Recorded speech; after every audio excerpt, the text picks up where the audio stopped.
Blog Talk Radio.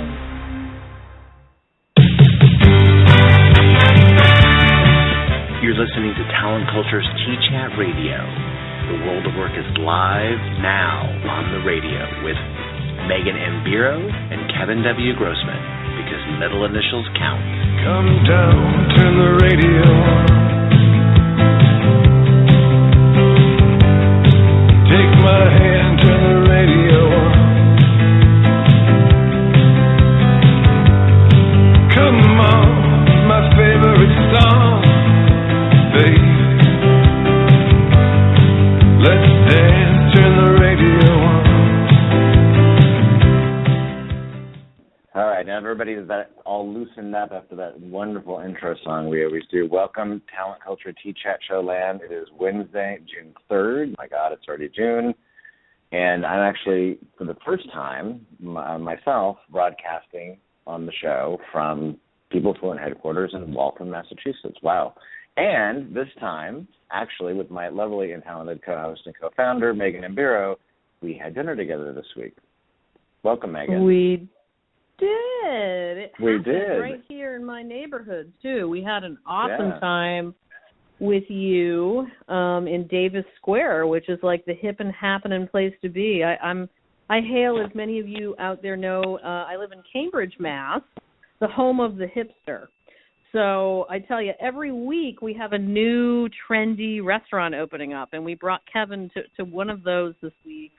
I got to be honest with everybody. I like living in Boston, Cambridge, and have been here for over a decade now. But I'm in my home office with a ski jacket on and heat on.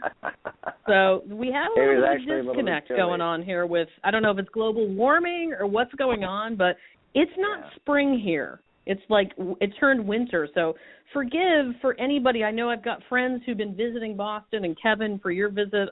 I don't know what else to say, but at least we're still a tech hub. You know what I mean? We have that going for us here. The weather, not so much.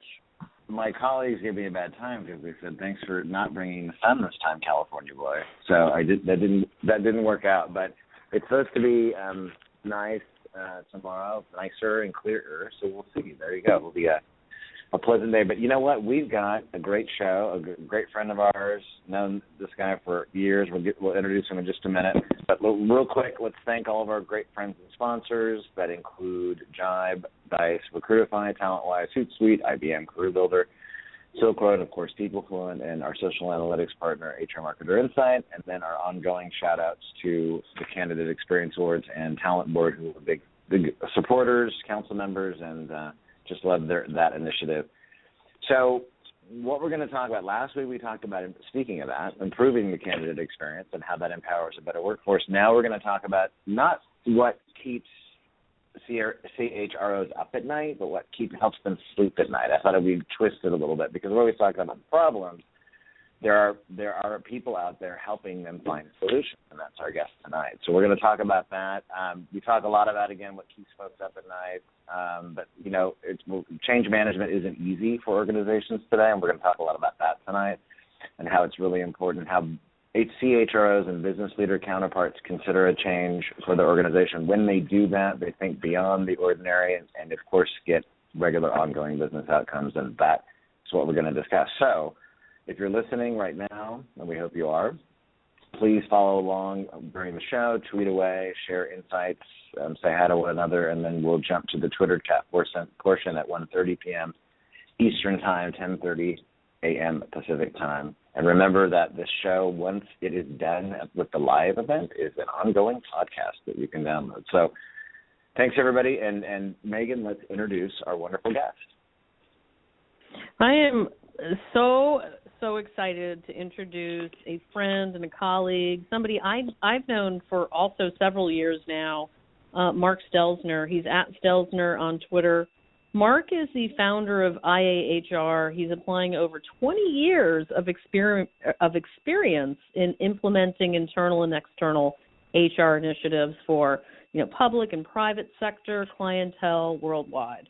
Over his career, I know Mark has really brought so much value to this industry called HR, over $3.5 billion worth of value to his clients and employers, if you guys think about that, over his career.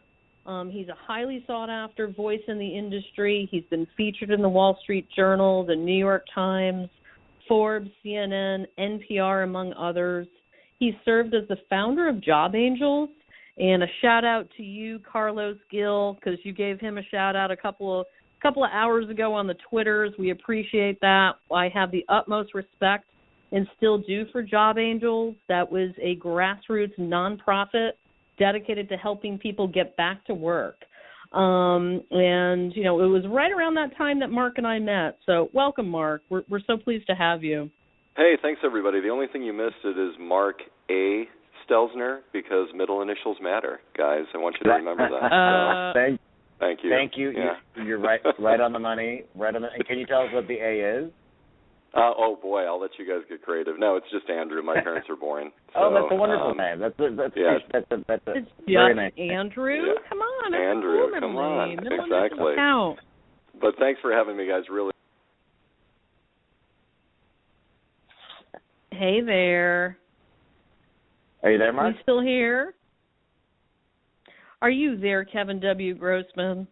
I am here. Yes. I am here. Can you guys hear me? There you go. He's there. All there right. you go. Yeah. Thought we lost you. No worries. Hey, Mark, do us a favor. Tell us a little bit about your background and what led you to what we're talking about today on the Talent Culture T-Chat Show. Yeah, absolutely. Thanks, guys, and hi, everybody. A little over 2 decades in human capital transformation. I won't bore you with my entire roadmap, but I actually started in college by studying aerospace. I was a rocket scientist. I interned at NASA and decided that there was more good work to be done here on Earth. So here we are. And for the last 9.5 years, I've been focused on really helping typically large organizations transform, building business cases for change, selecting the appropriate vendors and service providers, and, of course, executing on those visions as well. And so we've got the pleasure of supporting companies ranging from 3,000 to 500,000 employees globally, and love the work that we do, have a wonderful team. Just excited by the work that we do and excited by what's happening in HR right now. I think we're at an interesting point of change and looking forward to discussing some of that today. So, Mark, why? I mean, just taking the lead off that, why do you think that? I mean, and again, you know, it seems like every few years, especially in HR and recruiting, that there is some kind of inflection point of change that's more universal. Why do you think that is today? What is cooking for HR that is changing today, just on a macro level? Yeah, and not in any particular order, but I think the legal and regulatory environment is continuing to get so complex that HR, regardless of the size of the organization that you serve, is really struggling to keep up. I mean, we as small businesses or large businesses are mobile, right? Not mobile in the sense of device, but mobile in the sense of elasticity in our workforce. So I have, for example, a small team, but I have a small team across 7 states.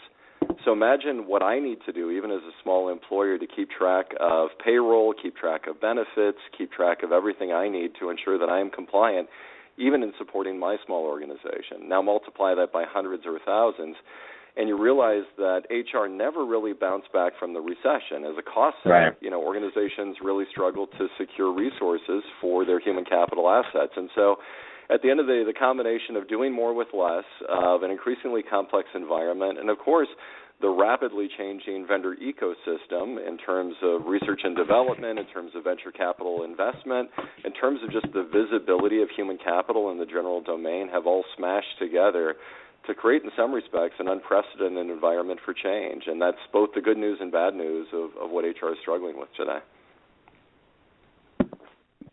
Well, that's exactly right. I mean, the reality is, it's always easier to talk about HR's problems than it is real solutions, by the way.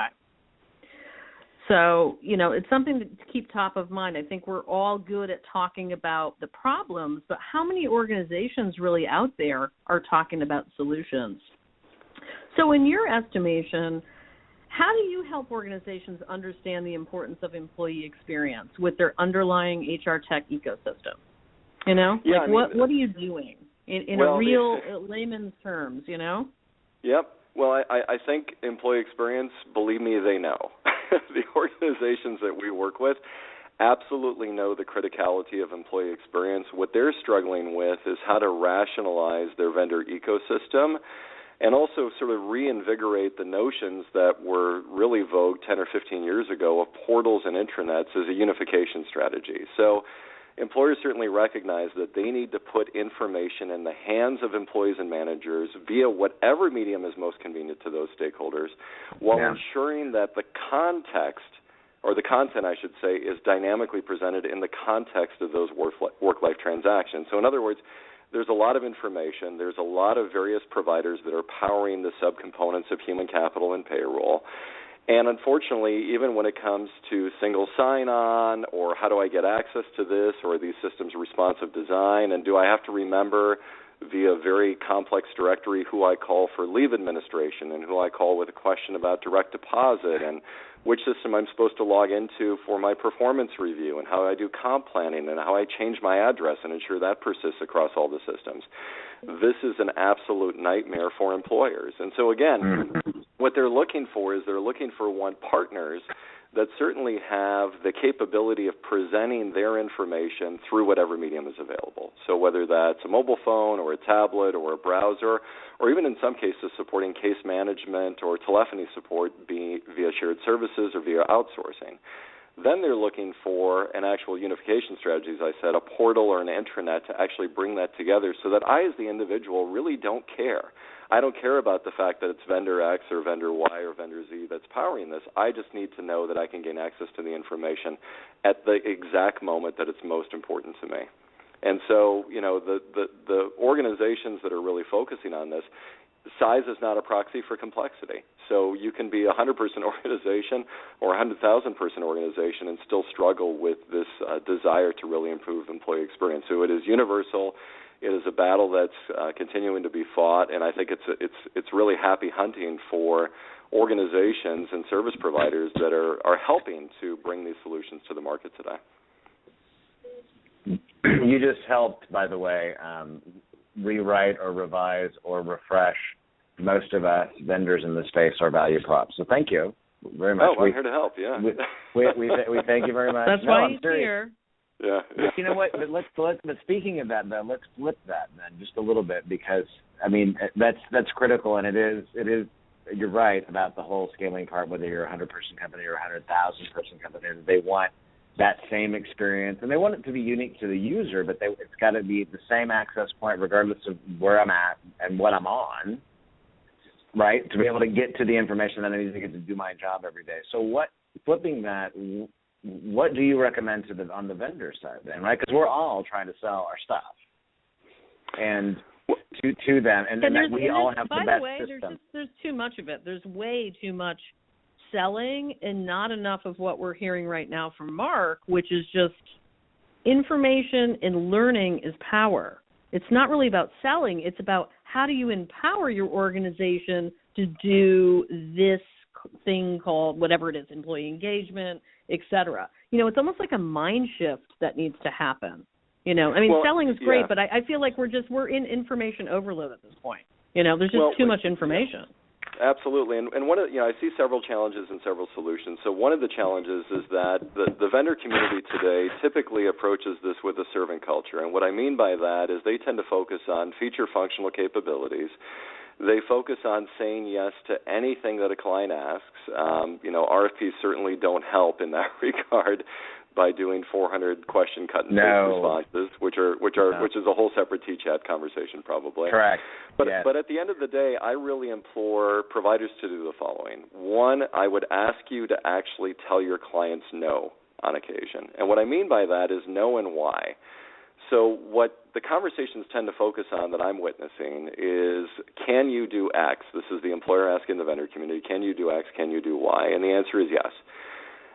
I'm more interested not in the what you can do. I'm more interested in how you do it.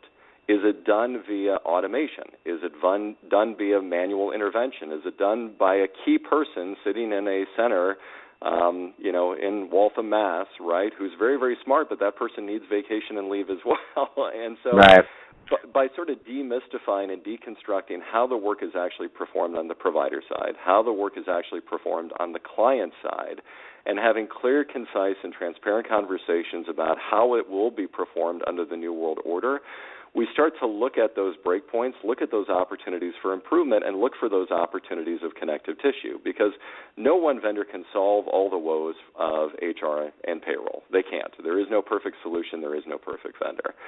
By starting to knit together the touch points between all of the service providers that are supporting employees, managers, and HR by extension, we then look for opportunities for unification. We start to have, again, a chance to potentially pull these systems together in a much more concise and cohesive manner. But it starts with open and honest communications. And I implore my clients to really try to create a safe environment, because let's face it, it's intimidating.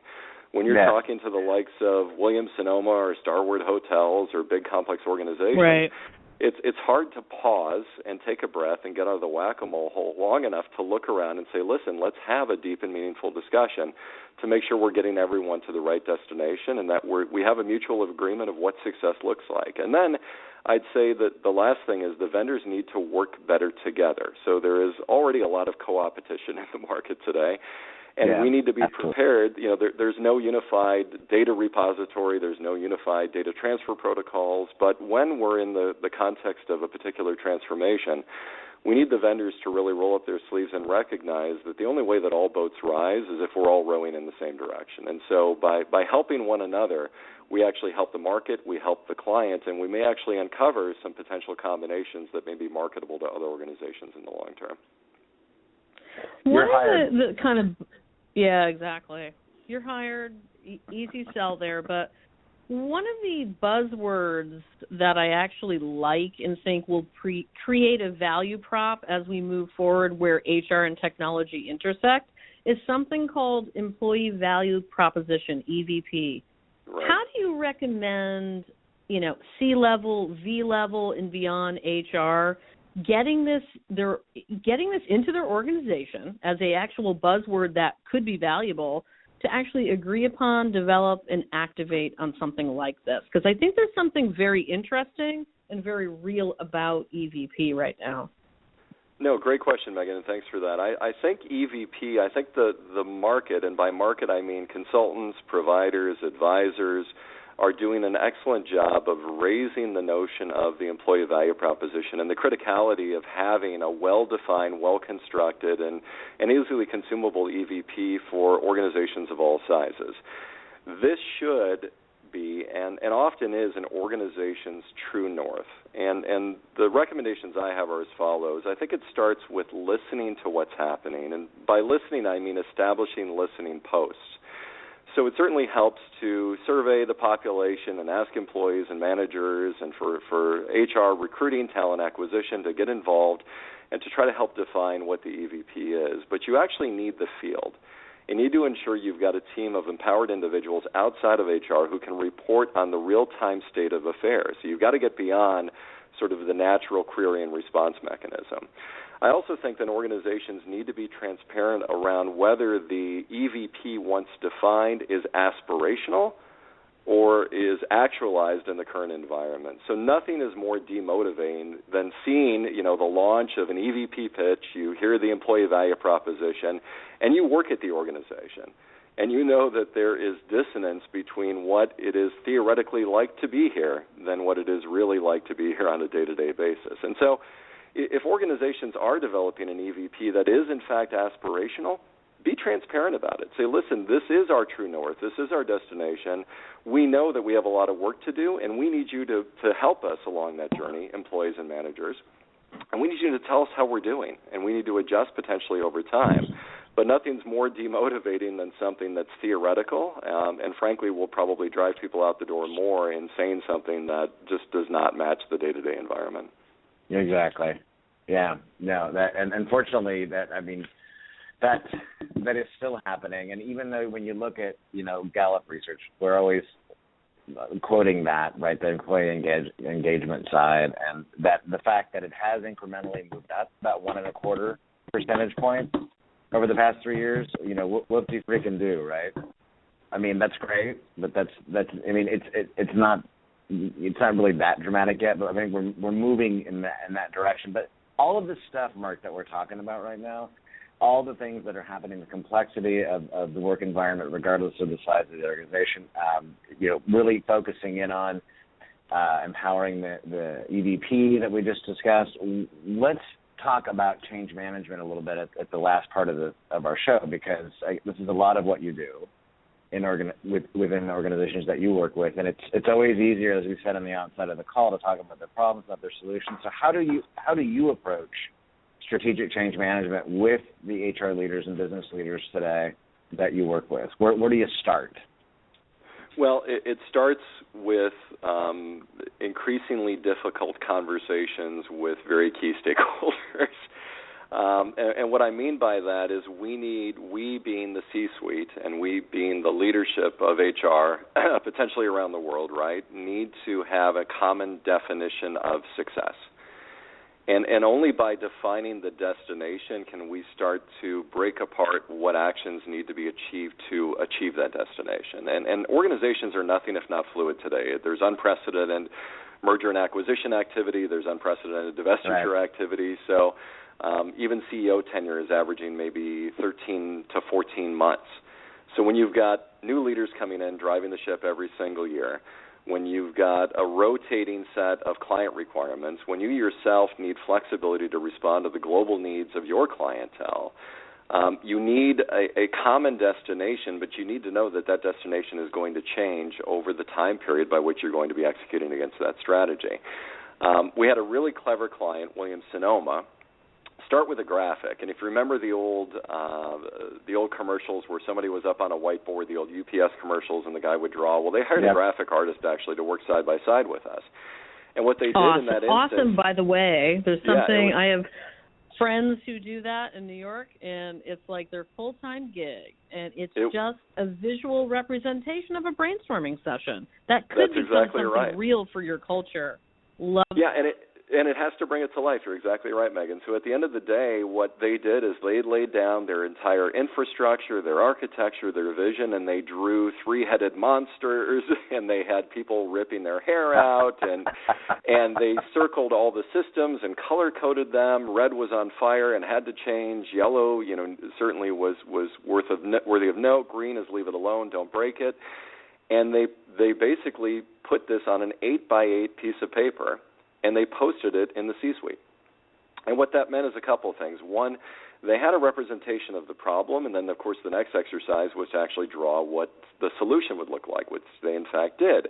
But by posting this in the public square, it actually drove conversation and visibility, because HR doesn't typically expose how the sausage is made, right? They do the best to get everything done with the systems and capabilities and people that they have, and very few people are exposed to the challenges of the work. And the work is hard. I mean, let's face it, this is not an easy function. This is not an easy job. And I wish we as an organization, as a market, would show a little more empathy to the Herculean efforts that HR puts forward every day. But what this does is it actually shows the work, and it shows the work ahead. And what happened is when the CFO would walk by in the morning, she would have her cup of coffee, and she would pause, and she would look at a portion of it. And that drove her to engage HR and ask questions, and drive opportunities and build business case and release OPEX and CAPEX funding that ultimately drove through a transformational effort. And so the other piece that gets difficult, though, is you need to talk to all the stakeholders about fears, uncertainties, because at the end of the day, change is personal. This will affect one's professional career. This will affect one's personal capabilities, and it is absolutely hard. And so we need to just face the facts that change is difficult, and then start writing everything down. Everything down. Be forensic. Ask questions and document every single step of every single process. And in doing so, what you start to do is give your teams permission, even within the four walls of your existing systems, processes, and policies, to start to affect change. By deconstructing every single process that HR supports, you start to ask the question, well, why do we do it that way? And everyone says, well, I don't know. We've always done it that way. Well, do we have to? No. And you start to take what is a 400, 500, 1,000-step workflow, and you start to break it apart into solutions. not solutions that are necessarily requiring that you go procure a $1 million system, but solutions that those that are working those particular subcomponents of HR every single day can actually impact. And by building that change culture, you start to build some muscle memory. These people feel empowered. They feel like they are part of the solution as opposed to the solution being imposed upon them. So this is the very beginning of the work that we do, and we think it is just a critical step to get everyone aligned, to drive a clear and concise understanding of the current state, and to really start to move forward in the right direction. What's not to love about creating organization in the chaos? Right? Yeah, exactly. So on a bit of a lighter note, you travel a lot. I travel quite a bit. I wouldn't say a lot. You know, I know Kevin travels a lot. You've kind of become a little infamous for sharing what you call flightmares, #flightmares, and related bad travel stories. Just really quickly, can you share one of your latest today? And then let's wrap it up because we're running down. We got 5 minutes left on this bad boy. 4 now. 4 minutes. All right, I'll be fast. And Kevin, Megan, Kevin, thank you guys for the conversation. Thanks everyone for the great comments on the hashtag today. Absolutely. So I was delayed over 10 hours last week through every possible means. Catering didn't show up. My flight crew was over on hours. We had a mechanical. It was every possible combination. And there were 5 things I learned from a 10-hour delay. Number one, everyone swears, and everyone swears loudly. So when the text alerts hit, it's this conga line of Tourette's that just spreads throughout the terminal. Number two, people are really mean to their loved ones. So I don't think we are used to this much unstructured time. So couples, parents, kids, traveling companions, everyone's really nasty to one another as a way to sort of alleviate their frustration. 3, after 5+ hours of this common miserable experience, people start to laugh, and they start to joke around, and they do it among strangers. And somehow shared suffering breaks down these barriers, conversation starts, smiles start to emerge. 4, recognize the airline employees are just as miserable as we are. So imagine in our jobs, like this endless barrage of customers that you have no means of satisfying. Yeah, it is. They can't please them. You start to have a little empathy. And 5, most importantly, nobody died, right? It's frustrating. Your plans are shot. In the big scheme, wasn't the end of the world. That was last week's Flightmare. So thanks for asking.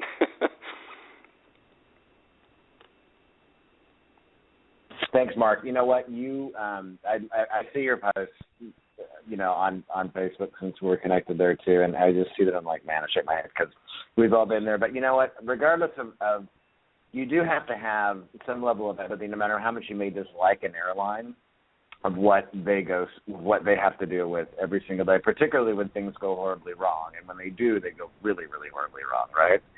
Absolutely. And that's just, and it's a nightmare for everybody. I mean, I remember one time, just real quick, I had a layover with, this was when our girls were 3 years younger almost, going from Chicago O'Hare, which anybody flying in and out of there knows how that can work with thunderstorms.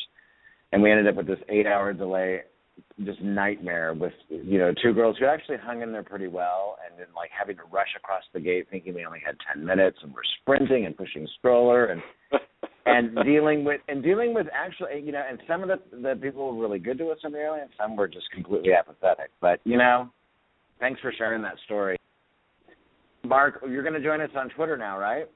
I am. My fingers awesome. are flexed. I'm ready to type, so let's get rolling. All right, let's do it. We're going to jump now. Right, Megan? Hey, Mark, you rock. Never forget it. And I want to say respect to my friends at Job Angels. Never forget what that was and what that still is. It's all about people finding happiness in their careers, and that's what this is all about, is connecting and communicating and collaborating. So Thanks, Mark, for always being that to me and to our global community, and we'll catch you on the Twitters. Thanks, you guys. Thanks for the opportunity. Right. Thanks for the conversation. I will see you guys online in a moment. You got it.